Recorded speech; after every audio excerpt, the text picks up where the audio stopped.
This evening. So I'm glad you provided some context because I'm going to also try and give some context because I wasn't sure how much you would be aware of. Around 6.3% of the population is estimated as being Muslim, which is around about 3 million. So it's around about 4.1 million. We have every 10 years we have a census and we collect data about religious identity, ethnicity, and so on. And at the last one in 2011, there was around 3 million. So you can see that the number has gone up quite significantly. Muslims in Britain are also extremely young, and so the demographic is very, very young. So as you see there, almost half of Muslims in Britain are under the age of 24, and around a third are under the age of 15. So they are the fastest growing group of young people in the UK. So I live in the city of Birmingham as well, and I'll come on to the city of Birmingham in a moment. It looks as though around about the largest population, ethnic minority population there, will soon be Muslim, and the kind of future and the flavour of that city, over the next 10, 20 years, is going to be very much have a kind of Muslim, have a kind of Islamic flavour to that city. So these in themselves present some quite significant challenges. So.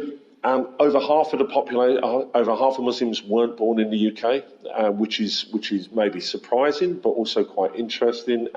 Surprising because we had mass migration after the end of the Second World War, where people came from the Commonwealth, from the former kind of British Empire countries.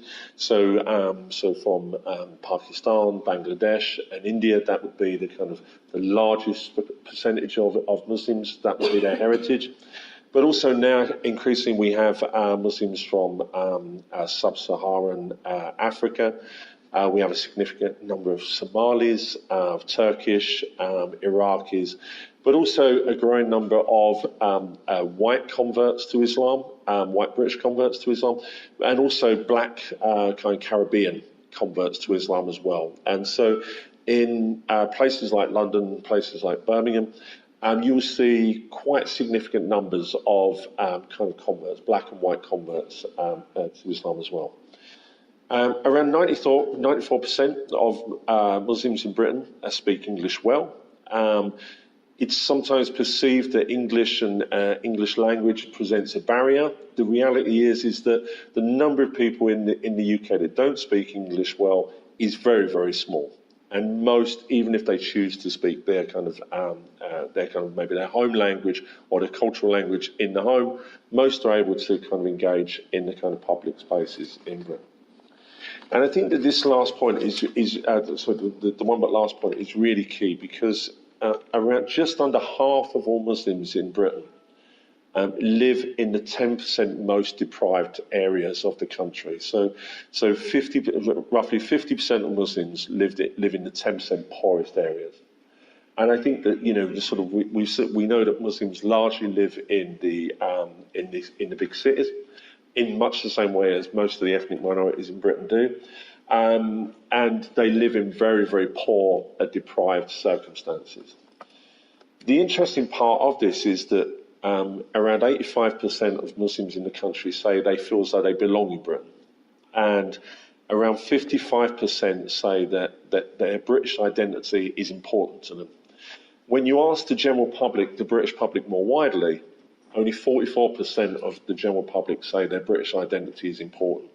So the percentage of Muslims who think that being British is important to them is higher than the general public. That's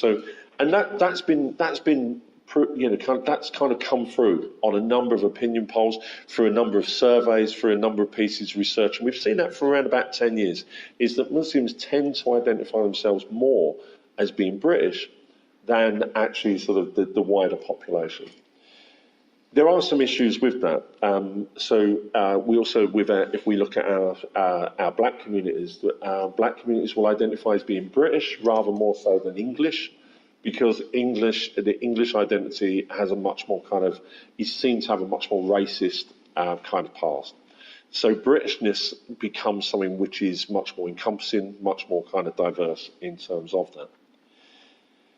Now, and this is from Bhikkhu Parekh. Now, Bhikkhu Parekh is one of our ethnic minority, one of the first ethnic minorities lords in the UK, and he produced a report around in the year 2000 called "The Future of Multi-Ethnic Britain," and spoke about Britain's future being a community of communities. So it wasn't going to be a society where it was largely white, where it was like kind of like, sort of looking backwards.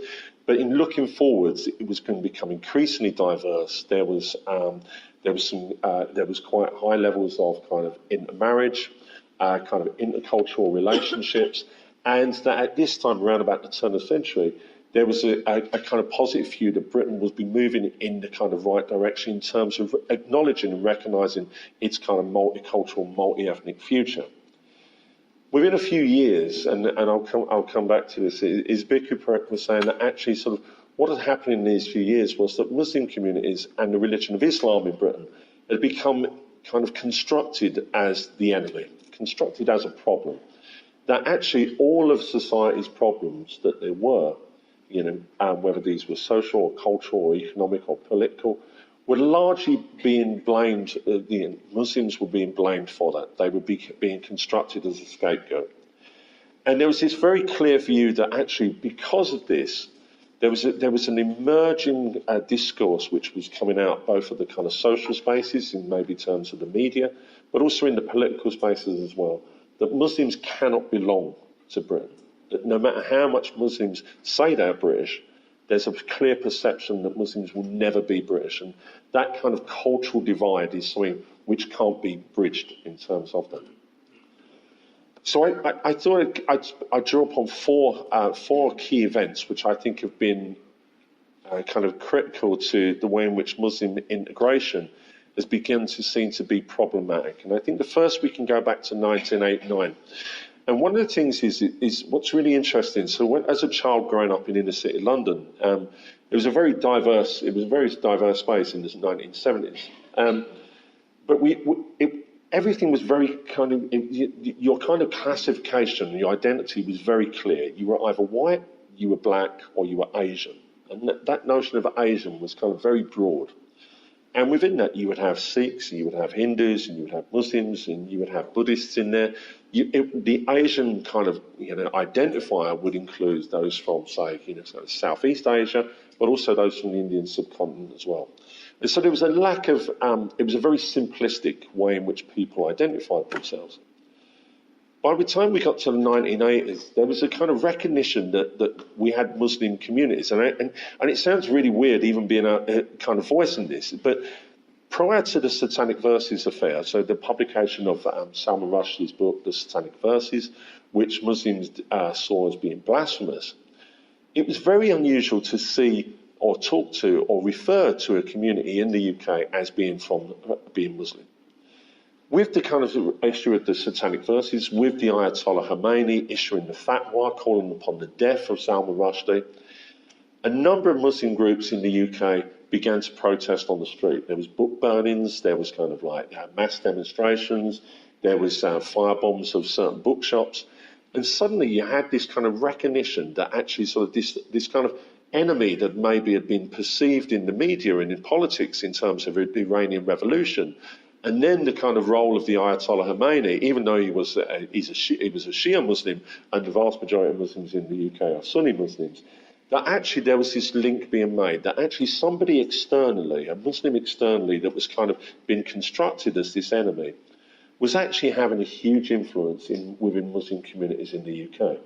Now, obviously, in hindsight, we realised that actually that this was something which was, there were huge differences of opinion and kind of beliefs in terms of kind of like, Iran as a Shia state and kind of Muslim communities in the UK who are Sunni. But it was a very interesting time because it actually sort of raised awareness that in the UK there were Muslim communities. And with this was, in the UK, religion was kind of seen to be something which was kept private. Yes, there was a kind of civic function, there was a kind of role which was there in terms of Muslims, but actually there was also something which was actually kept very private. And so we saw this kind of idea that Islam and that the religion of Islam was trying to impose its will within the public spaces of Britain. And then in the summer of 2001, just before the events of 9/11, we had a number of riots across the northern part of England. Formerly mill towns, industrialised areas where there were high percentage of largely Muslim, kind of Pakistani heritage communities. These have become areas where deprivation had kind of increased, the industry had kind of waned, and there was kind of high unemployment. There's two ways of looking at this. One was that the kind of official government role was that this was around segregation. As you can see there, this kind of idea that Muslim communities were living parallel lives. But then there was also kind of like from the ground, from the research that was done on the ground, was that this was where the far right began to kind of differentiate between the white communities and the Muslims. And really beginning to say things such as, well, have you seen that mosque that's being built along the road? Well, actually, that's where all the local government money is going into. Whilst none of this was true, it was actually a great way of kind of separating these communities and actually bringing about some of these divides, is that government money was building mosques and you're living in deprived areas because there's no money left because the Muslims are coming over here and taking your money. And then, of course, we had 9/11, and this again then presents a kind of different element to it. It kind of gives another layer, another veneer, layer on there, in terms of that not only are these Muslims actually problematic and are they taking over in terms of places such as Bradford or Oldham, for example, but also when they don't get their way, they're prepared to use terrorism. And then with the terror attacks in London in 2005, it almost kind of fulfilled a prophecy that actually sort of, Muslims from within Britain would actually commit terrorism against the British people. And we had this, the important thing here is this notion of the homegrown bomber. Now, for decades prior to this, we had terrorists from those who deemed terrorists from Northern Ireland that had come through the British state's education system, that had been born into to Great Britain, into the United Kingdom, which were never seen to be the sort of homegrown bombers or homegrown terrorists. With this was actually sort of an interesting development because it was actually the problem of multiculturalism, the fact that Britain has given rights to minority communities to be able to kind of live their life and maintain their culture, was actually where the problem was. And the British state system, whether that was education, whether that was kind of issues around kind of housing, the welfare system, wasn't working because actually Muslims had been within this and had decided to actually sort of, create their own spaces, create their own ideology, and to actually work from within to kind of work against us. And one of the things we see with all of these is the introduction of the community cohesion agenda, the kind of introduction of formal government relations with Muslim communities. And here we have the introduction of counter-terror and counter-extremism. So this idea that actually we were going to stop Muslims from being radicalised in their own kind of communities, in their own homes, in their own bedrooms, and we would do this through intervening in the pre-criminal space.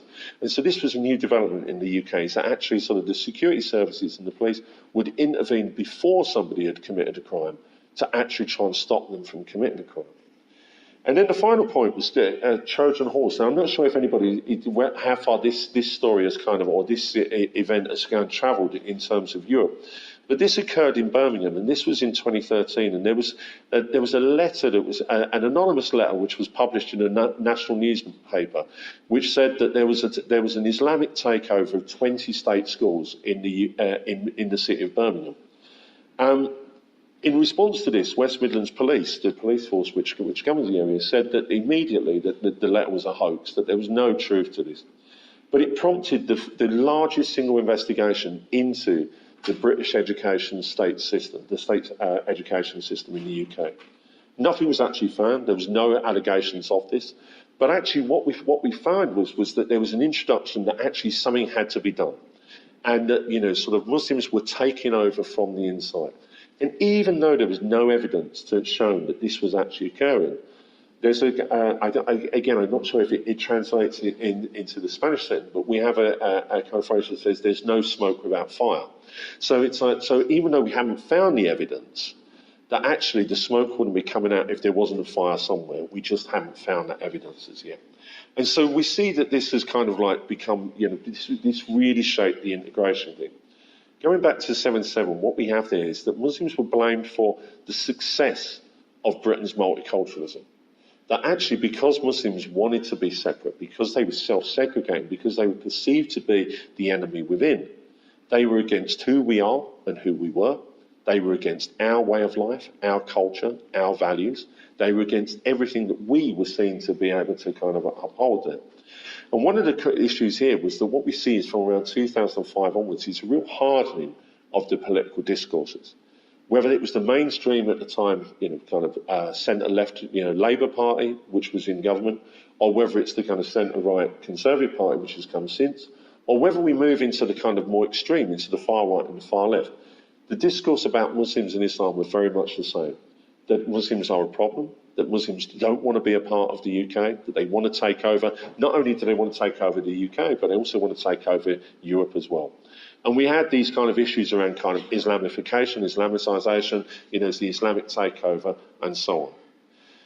And then David Cameron, just prior to sort of the Trojan horse claims, the kind of thing around the UK in Birmingham, what we have here is that David Cameron made a speech and he said that, basically multiculturalism in Britain has died.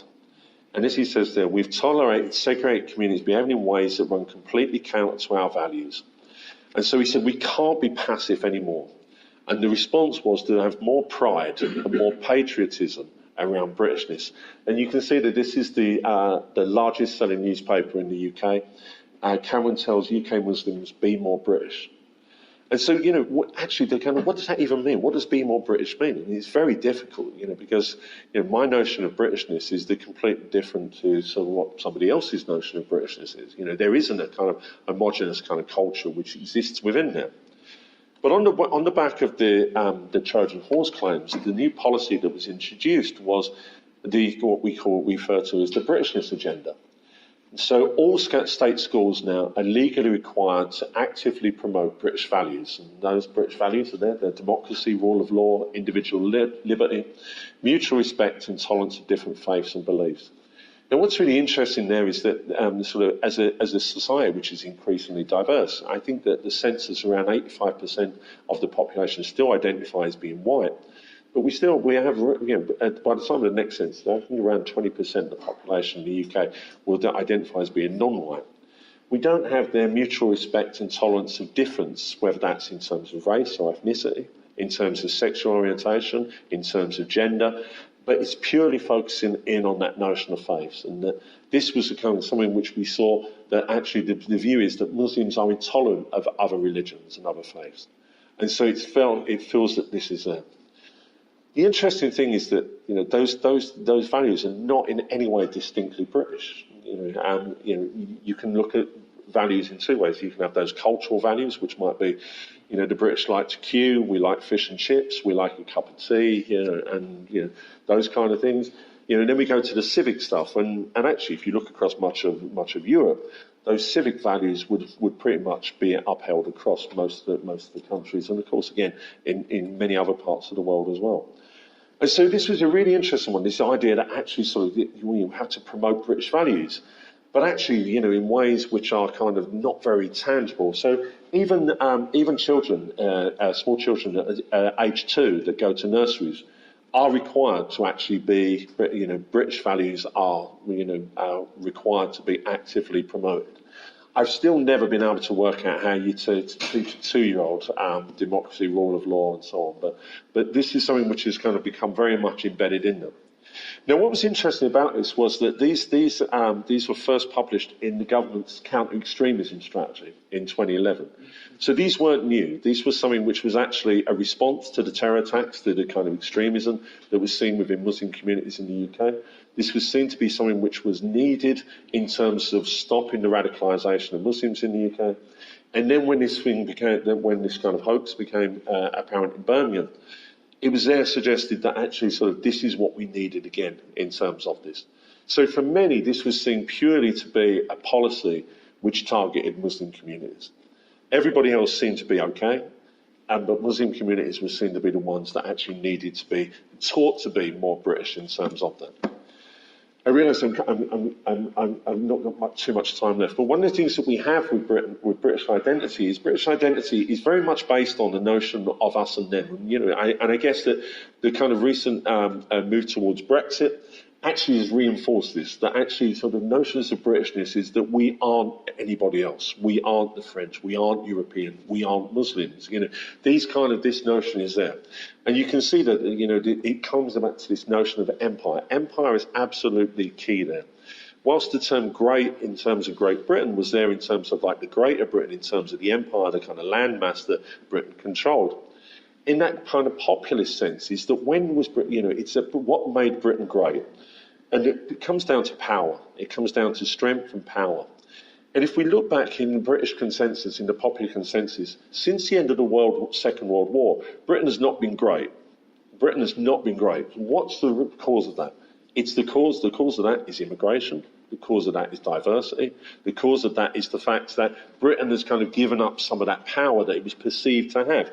And so what we see is that it continually, and in the kind of popular consensus in the political discourse now, is we still see this idea that we don't need Europe. We don't need anybody else in the world. Actually, we are so strong and powerful that actually we can exist on our own. And this also can be used in terms of kind of racist identities as well. When we had the Scottish independence referendum a few years back, one of the things that was really key there was this idea that actually Englishness would just come about as being we are not Scottishness. And again, this is something which kind of permeates in terms of that. So the question here is that even though we want to teach, we want Muslims to be, we want to teach Muslims to become British. Well, actually, 55% of them already say that Britishness is important to them. And so there's a tension there. Actually Muslims in Britain actually say that actually their British identity is much more important to them than the general public anyway. And yet this is a policy which is directed at Muslims to try and make them feel as though they are better, that they should be better. I'll quickly wrap up. Earlier this year, we had the Integrated Communities Strategy Green Paper. This is a kind of discussion document that the government, the national government, will issues in terms of integration. And it says that still in Britain, we have communities which are segregated. Still in Britain, we have communities that are segregated in terms of their where they live, and also in terms of their education. And we also had the phrase being used again, parallel lives. So the exact same phrase that was used back in 2001. And what was really interesting in this, and also really, really disappointing, was that this notion that segregation was a choice, that actually sort of, those people who are living in deprived areas in poverty were actually choosing to live there. And it had nothing to do with the fact that they can't move to a kind of more affluent area. They don't have jobs. They can't. Those who do have jobs are in very low-paid jobs and can't actually move. The disparity between the rich and the poor in the UK has been growing for the last 20 years and getting further and further. And there was no recognition again that actually any of these things around poverty, kind of unemployment or deprivation in any way affects, notions of segregation. So again, we're back at square one. The government is again saying it's about Muslims, it's about ethnic minorities choosing to actually segregate. They don't want to be a part of who we are. And so where does that leave us? Well, we are in this kind of paradox because we do have, ethnic minority communities, including Muslim communities, that actually do identify themselves completely as British. We have all these markers around speaking English. We have, people going about everyday life. And in the introduction, we now have, Muslims in, very prominent roles where their Britishness and their Muslimness, don't seem to be creating a problem in terms of that. Most people in the UK, will work alongside Muslims, will engage with Muslims, even in those areas where, Muslim numbers are quite low. Islam and Muslims, very much a part of where we are. But for me, it's this issue around the deprivation. And until we tackle some of this stuff around deprivation, we're not going to get integration. We can't keep blaming all the social ills on one community. And I think that one of the problems we have is that with Brexit, with the kind of looming kind of at the time when we actually move out of Europe, we already in the UK have a climate of hate. We have record levels of hate crime in the UK around kind of racially motivated, around religiously motivated. We have all of these things which are becoming, kind of like sort of, real problems. I was mentioning previously, at the weekend, we had a hate crime of somebody who was speaking Spanish on a train in London. Mm-hmm. And this is something which, it's not only about those kind of visible minorities where Britain is actually moving towards directing its hate, but it's also towards those, any recognition of difference, any recognition that you are not British will actually be something which can kind of prompt those notions of hate. And so, in terms of integration, we don't seem to have moved on at all in 20 years. We don't seem to have moved on really in 30 years. We can continue to kind of blame these particular communities. We can continue to keep saying that actually it's around segregation. But we won't actually achieve better integration until both, kind of the political classes begin to accept that actually integration is a two-way process. And whether we can achieve that with Brexit looming, unfortunately, I think it's a very pessimistic future that we have. Thanks very much.